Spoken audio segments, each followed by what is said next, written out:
Hello नमस्ते। एक बार फिर से मैं एनएस शिक्षा परिवार में आप सभी साथियों का स्वागत करता हूँ। कैसे हो साथियों? और अपनी पढ़ाई कैसे कर रहे हो? अपनी पढ़ाई मज़ेदार कर रहे हो कि नहीं कर रहे? जैसा कि आप देख रहे हो कि आज हम टॉप 10 क्वेश्चंस की प्रैक्टिस करेंगे। क्वेश्चन अपने आप में दमदार होंगे। साथियों, क्लास के अंत तक बने रहना और हर एक क्वेश्चन को अटेम्प्ट करने की कोशिश करना और उत्तर देने का प्रयास करना। इसी के साथ में अगर आज की क्लास मज़ा आ जाएगी साथियों। और क्लास को शेयर करो। अगर आज हमारे वीडियो पे आप नए हैं, पहली बार वीडियो को देख रहे हैं, तो हमारे सारे वीडियोज़ वॉच करो और उसको शेयर करो अधिक से अधिक। इसी के साथ में शुरू करते हैं। आज की क्लास का पहला क्वेश्चन है, आपकी स्क्रीन पे उत्तर देने का प्रयास कीजिए। आज की क्लास का पहला क्वेश्चन आपकी स्क्रीन पे है। कीर्तिलता किस भाषा की रचना है? अवहट्ट भाषा की रचना है, मैथिली, अपभ्रंश, ब्रज। सबसे पहले जानेंगे कीर्तिलता जो है विद्यापति ठाकुर, विद्यापति जी की प्रसिद्ध रचना है। प्रसिद्ध रचनाओं में से एक है जो 14वीं शताब्दी में लिखा था। विद्यापति जी की अन्य रचनाएं जैसे हम और कुछ रचनाएं देख लेते हैं। इनकी रचनाओं में कीर्तिलता एक हो गया, कीर्ति पताका, पदावली, पदावली, पदावली के साथ लिखनावली, आदि आदि इनकी प्रसिद्ध रचना है। विद्यापति जी ने कीर्तिलता अवहट्ट भाषा में इसकी रचना की है। इन्हें विद्यापति जी को मैथिल कोकिल भी कहा जाता है। मैथिल कोकिल भी कहा जाता है। याद रखेंगे साथ। क्वेश्चन नंबर 2 है इसकी, आपकी स्क्रीन पर उत्तर देने का प्रयास कीजिए। क्वेश्चन नंबर 2 है, आदिकाल में किस कवि ने अवहट्ट भाषा में रचना की? आदिकाल में किस कवि ने अवहट्ट भाषा में रचना की? अमीर खुसरो, अब्दुल रहमान, कुतुबन, मंजन। ऑप्शन के अकॉर्डिंग बताना है। इसका आंसर हो जाएगा अब्दुल रहमान। अब्दुल रहमान की प्रसिद्ध कृति है जो अवहट्ट भाषा में है, संदेश रासक। अमीर खुसरो जी को तूतीय हिंद कहा जाता है। तबला वादक, आविष्कारक है। कुतुबन जी की प्रसिद्ध रचना है मृगावती इनकी प्रसिद्ध रचना है, एग्जाम में पूछा जाता है। मंजन, मधुमालती प्रसिद्ध रचना, याद रखेंगे। इसी के साथ में आज का हमारा तीसरा क्वेश्चन है, क्वेश्चन नंबर 3। उत्तर देने का प्रयास कीजिए सर। क्वेश्चन नंबर 3 है, आल्हा किस ऋतु में गाया जाता है? ग्रीष्म ऋतु, शरद ऋतु, वर्षा ऋतु, वसंत ऋतु। इसका आंसर हो जाएगा वर्षा ऋतु। यह परंपरा मध्य भारत के साथ साथ बुंदेलखंड और पूर्वी उत्तर प्रदेश में प्रचलित है। याद रखेंगे साथी। अगला क्वेश्चन है आपकी स्क्रीन पर, क्वेश्चन नंबर 4।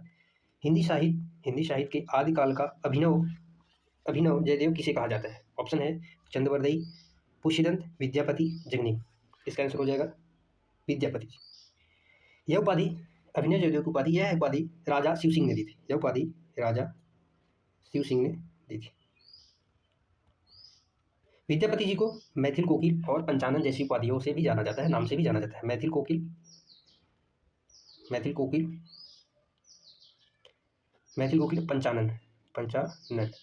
पंचानन जैसे उपनामों से भी जाना जाता है। याद रखेंगे साथी। क्वेश्चन नंबर 5 है आपकी स्क्रीन पर और उत्तर देने का प्रयास कीजिए। किन रचनाओं की भाषा को संध्या भाषा कहा गया है? संध्या भाषा कहा गया है। ऑप्शन है बौद्ध सिद्ध, रासक परंपरा के कवि, संत कवि, जैन मुनि।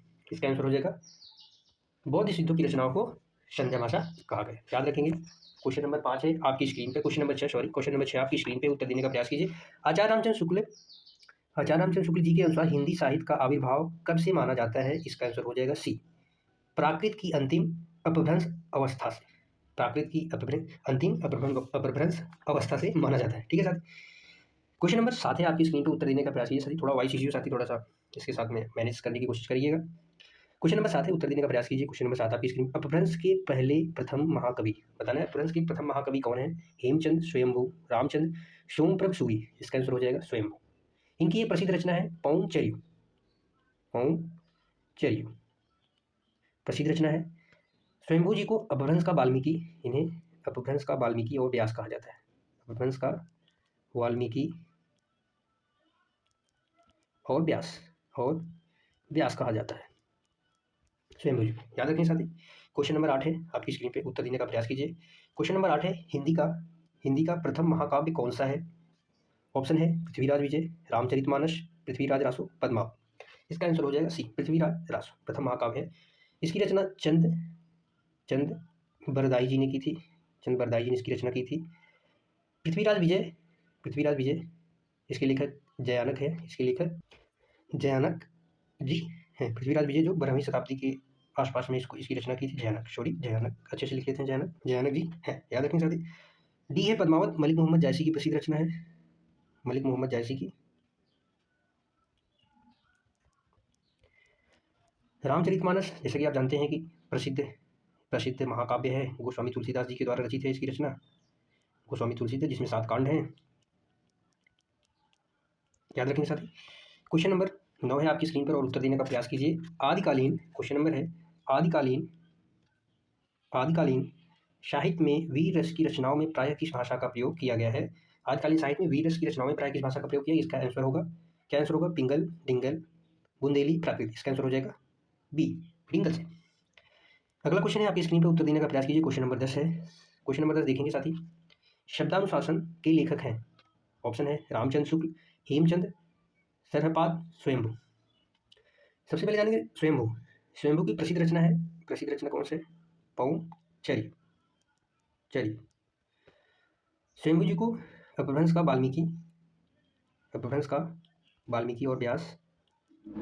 वाल्मीकि और व्यास कहा जाता है। सरहपाद जी को हिंदी का प्रथम कवि माना जाता है। हिंदी का प्रथम कवि सरहपाद जी को हिंदी का प्रथम कवि माना जाता है। रामचंद्र शुक्ल ने हिंदी साहित्य का इतिहास लिखा, जो सबसे प्रामाणिक और प्रचलित है माना जाता है। इसका आंसर हो जाएगा हेमचंद। याद रखेंगे साथी। आज का आखिरी क्वेश्चन था। बताएंगे साथी क्लास कैसी लगी साथी बताएंगे। क्लास को शेयर करेंगे अपने दोस्तों के साथ, साथियों के साथ। आज के लिए बस इतना ही। ये क्लास हर एक एग्जाम्स के लिए इंपॉर्टेंट है। आप हर एक एग्जाम्स के लिए इस क्लास को अटेंड कर सकते हैं, ज्वाइन कर सकते हैं हमारे सेशन को। इसी के साथ इतना ही। मिलते हैं नेक्स्ट वीडियो में, तब तक के लिए बाय।